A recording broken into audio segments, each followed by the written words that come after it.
let me start with the first question for each of the three of you. Let's start with you, Pam. So what were the big things in the process that, like the big learnings that you took from the process? Like either things that you thought, wow, I never would have guessed, but that worked, or that didn't work, or things like that, especially for someone who's starting off now. Yeah, so I have to say today, my book launched today, like this morning. So it's really, really exciting. Probably the biggest thing that I learned and I took away from the 2 days that we spent together was the mindset that I needed to shift. And that's something, Tucker, that you addressed with me. Like, you came not to lose and you left to win. And that perspective really changed my attitude and the way I wrote and how bold I was, even with the title, like, no one's listening and it's your fault. That was something that came through a conversation that we had while we were meeting together. And so that, to me, that was my biggest takeaway. Just be bold. If you have a message that needs to get out there, don't shy away. Don't make it seem, nice and pleasant and, soft or whatever, because it's important, and you have to be bold to get it out there into the world. Excellent. Mark, what's up? We'll go with Leanne. You've been here. Leanne, tell me, same question. Like, what are some things that you learned along the way, either that we taught you that were right, things you had to do differently, anything like that might help people who are just starting on their journey?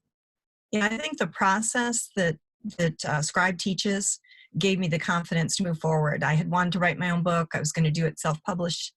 Didn't have any idea, but to have them help with the outline and specific processes for how to write your vomit draft, how many words you should write a day, just get yourself in that chair. And then when you get done with that, having a break in between and then doing very specific steps for the editing really was helpful to me. So I think some of the mindset too that Pam talked about, I went in there like, who would ever want to read anything I wrote? I don't have the talent for this.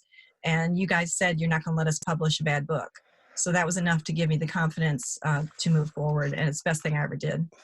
Excellent. So all of you listening know the things she just said, vomit drafts, all that, you're going to learn all that today. Everything she just said. Okay. Stephanie, same question. Like, what are some things you learned along the way about the process, either good or bad, that might help people who are just starting? Yeah, so I think for me, I consider myself organized, but I get off track very easily. And I think that's where you guys came in the strongest. I came into the workshop knowing I had a book in me, but I still, if you remember, I still wasn't even sure what it was going to be about.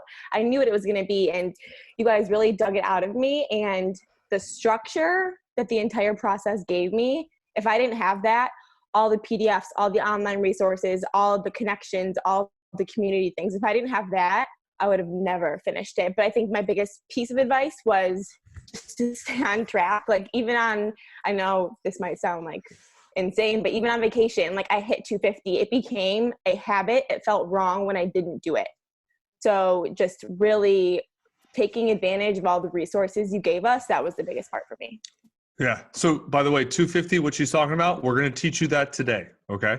Mark, same question. What did you learn on the process?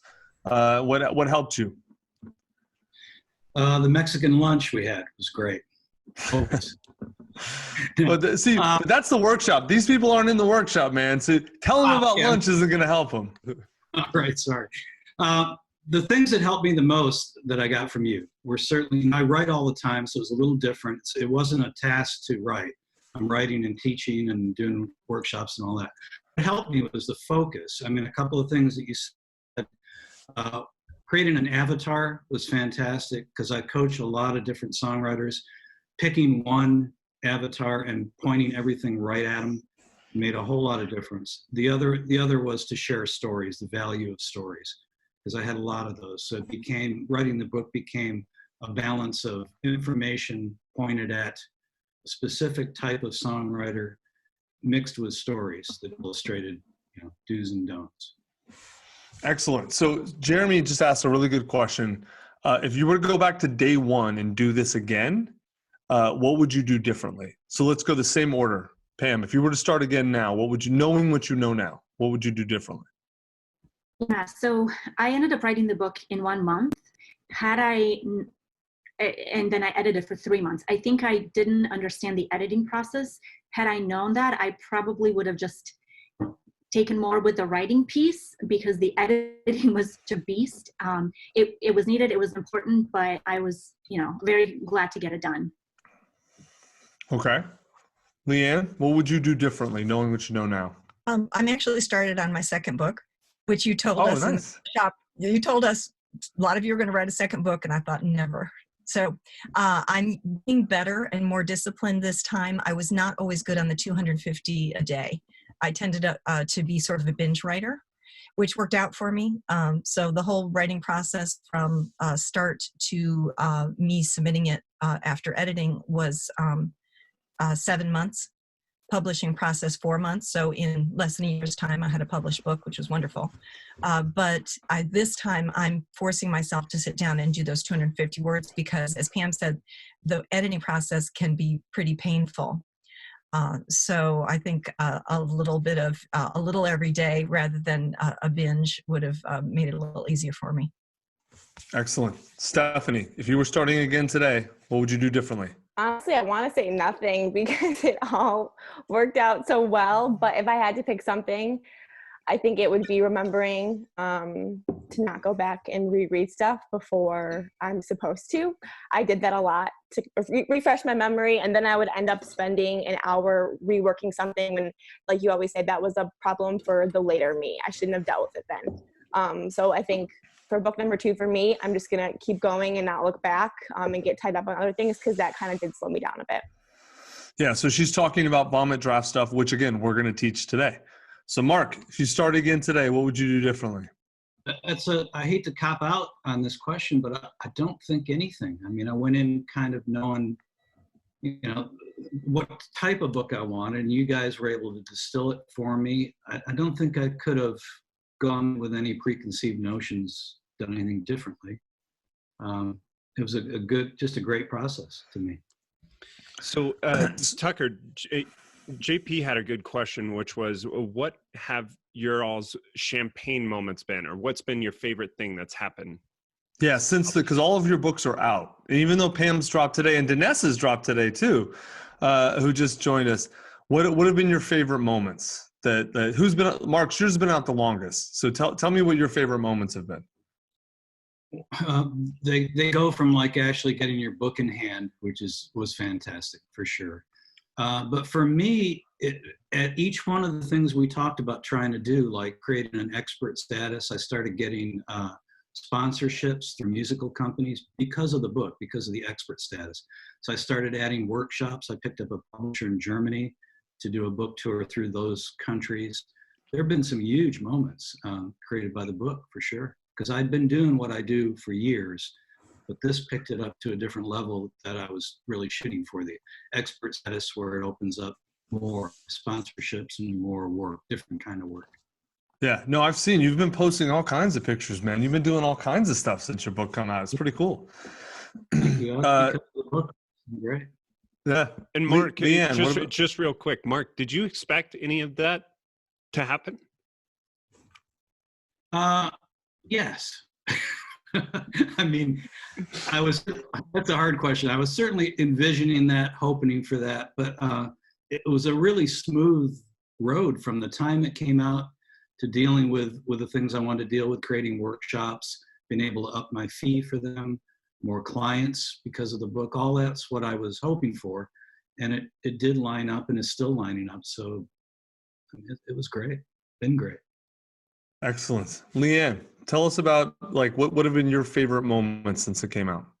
Well, besides my family being proud as punch and my 91-year-old mother just wanting several copies to give to everybody she knows, and I have gotten work already. My book launched 2 months ago, and I have gotten work directly from it. But my favorite moment ever has been, and I took a picture of it, I threw myself a book launch party. And friends and people came and they bought books and I signed books and it was fun. A friend or somebody I didn't know that well, a colleague, came in with a book she had already ordered off of Amazon and brought it up for me to sign. And she apologized that it was dog-eared. At that point, my book had only been out 1 week. So it was dog-eared. She had pages turned. She had highlighting in it. She had notes in all the margins. And she said, I'm sorry, it's a little beat up. I've really been working it. Would you sign it? And I had to take a picture of it. That brings tears to my eyes. And you told us when we were writing, you told us in the workshop, you're going to help somebody. And if I only help her, that was an honest thing, that she has made all kinds of notes in my book. And that was the best moment I could have had. That's amazing. Awesome. I'm so glad people are hearing this, not from me, but from actual authors who went through the process. Pam, I know yours came out today, but you got to have at least a few things. Yeah, I think my best moment is yet to come. A favorite moment of mine was when the book arrived. There's a big box that comes. I have 3 little preschoolers, and we were all around the table. And as I opened the book, and I said, Mommy wrote a book, Mommy wrote a book. And just that experience and the things that I get to teach my children, to me, is so precious. It was such a special moment to just hold the book in my hand, and to know that this message will be sent out into the world. So far, the people who have read it have known me, but I'm looking forward to the day when people who don't know me read it, and then it changes them and it changes lives. Well, your book came out today, so now it's going to start today. In a few weeks, you'll see it'll come. Stephanie, how about you? I know yours came out last week, right? Today. Oh, today was the day. Yeah. Oh, the video I was thinking about was from last week where you got. You would think that I released it like 10 months ago with how much I've been talking about it. Yeah. But for me, I think the standout moment was seeing the cover for the first time, even just through email. Because up until that moment, it's kind of this like thing that you don't think is ever going to be real.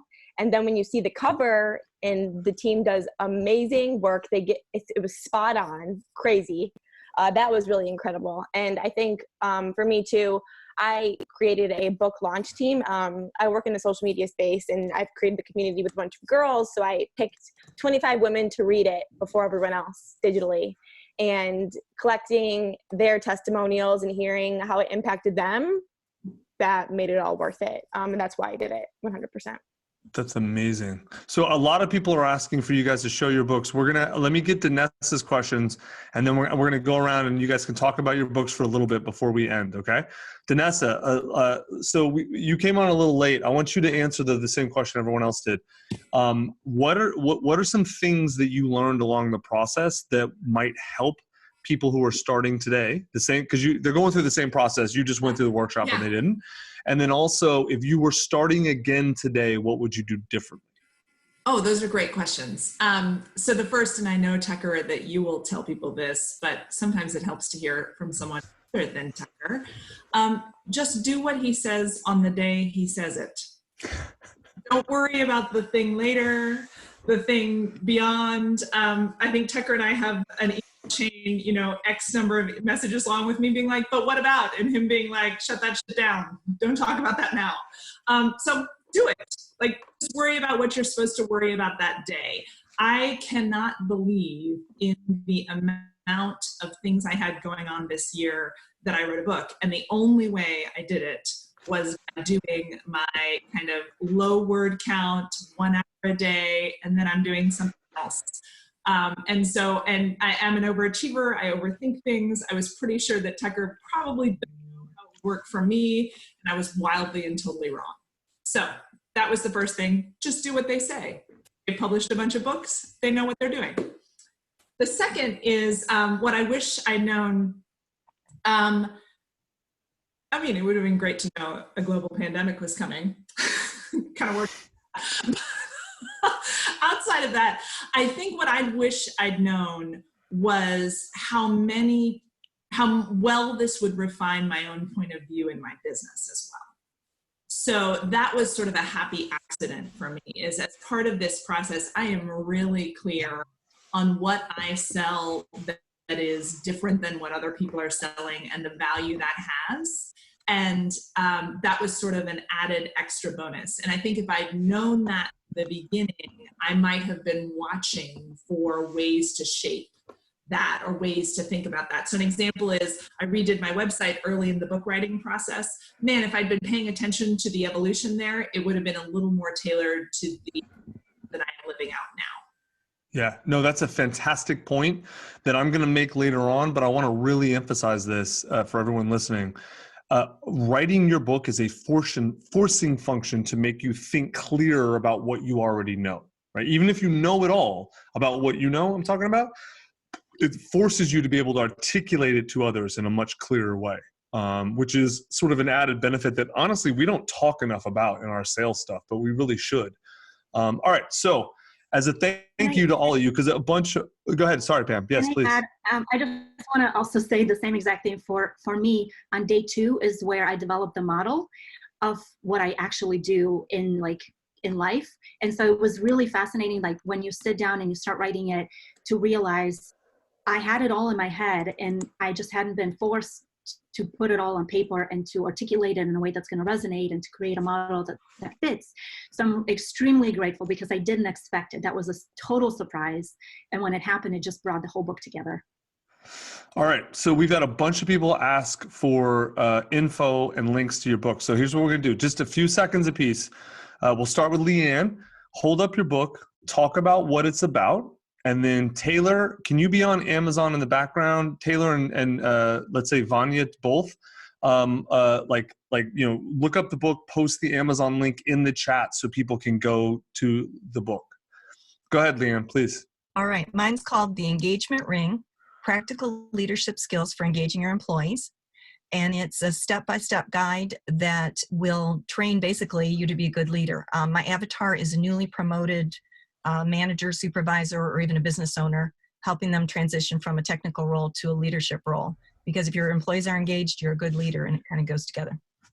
Yep, Leanne's book's fantastic. I remember working through it on the in the workshop. It was great. Pam. All right, so mine is called No One's Listening and It's Your Fault, Getting Your Message Heard During Organizational Transformations.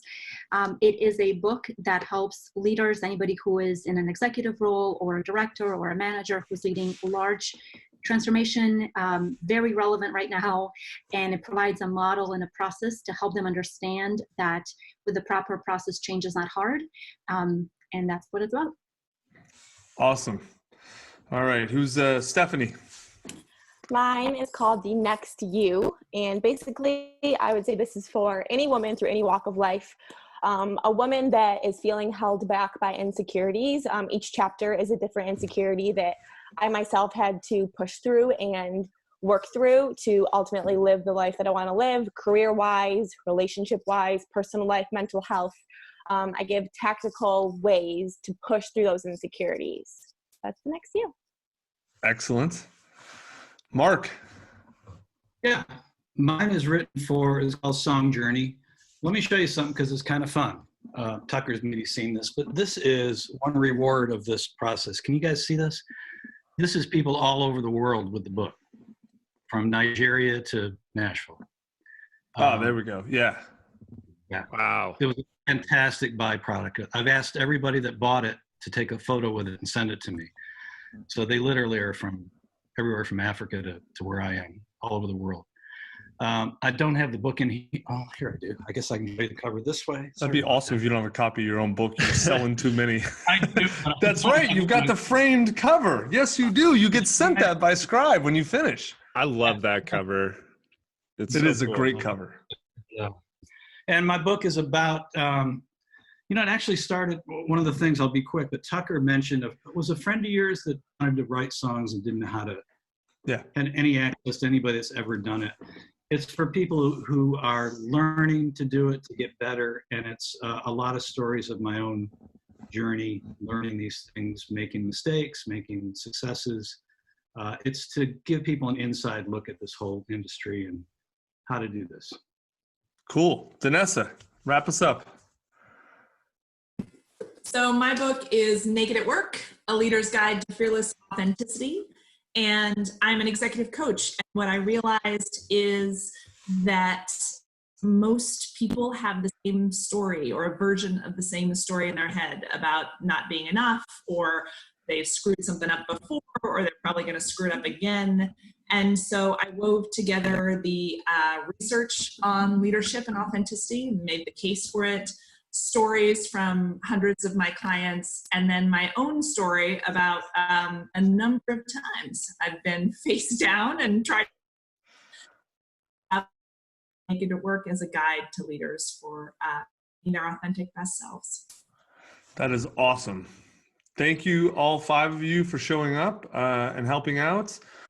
I guarantee you're going to sell some books off of this. And if any of you are considering buying the books, I highly recommend them. Not just because they work with us, but like I could have, we've had hundreds of people go through. I could have invited anyone. I invited these 5 for a reason. Okay. All their books are fantastic. So I highly recommend them. Thank you all. I appreciate it. And you guys are welcome to stay on, but we're going to go back teaching stuff you already know. So it'll probably be boring for you.